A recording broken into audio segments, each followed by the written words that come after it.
Hi guys, so yan, I'm trying to test if this is jade or if this is aventurine. I have one aventurine here. I'm gonna use the Presidium. Okay, so here you go. Let's try the aventurine first.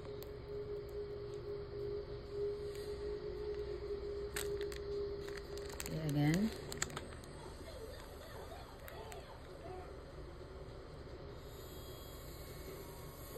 Okay, so bumabagsak talaga siya sa quartz.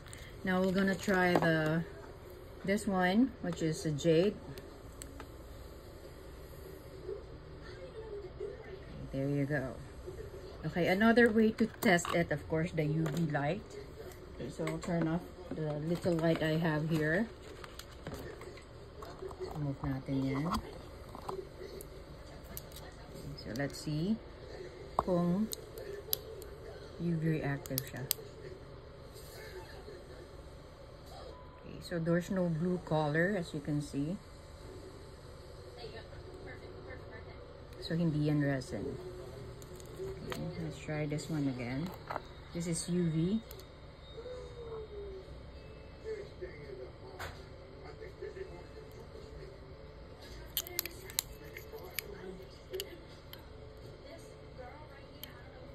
Ayan. So try natin to ulit sa Presidium.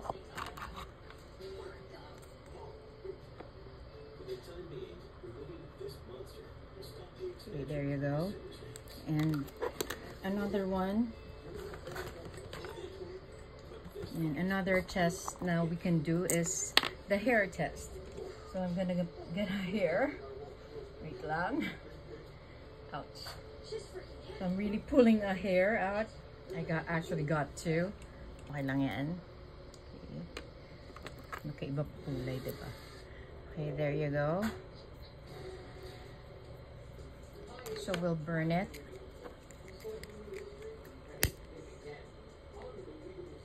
Okay. Due to the fact na masyado malamig ang jade, your hair won't burn. But if you remove your hair and burn your hair, oopsie, sorry. I hope you can see na hindi ako mababurn. Lagyan natin ng dark background. Maybe that will help. Nope. And there, as you can see, my hair burnt. Ulitin natin. Okay. Oh, there you go. Okay, so pag ito, pag sa jade, kasi dati nako-confuse talaga ako. That's why I have to get the Presidium para, you know, to test. Though it's not 100%. So, kailangan nyo rin ng UV, kailangan nyo rin ng ganito mga test. Okay. So, another one to test. Ayan. Okay, dikit na dikit yan, ha? So, you can see. My hair is still there.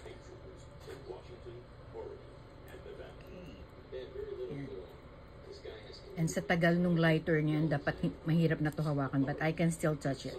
Okay? Pero wag, kung touch nyo guys, kung gagayahin nyo, don't touch it na lang. Para sure. Okay, ayan yung hair ko. Ayan, buo parang siya as you can see. So far, this donut pendants are jadeite. Okay, so ang laki ng mga donut pendants natin are bigger than, or almost like a 20 peso size. Okay, a little bit bigger, pero yan. Yan yung size reference nyo. Kung gusto nyo malaman kung gaano siya kalaki, ayan, yung 20 pesos natin, guys. Very close to that size. Okay. So yan, guys. I'll be uploading this today and hope this helps. So this one is jadeite. Thank you, guys.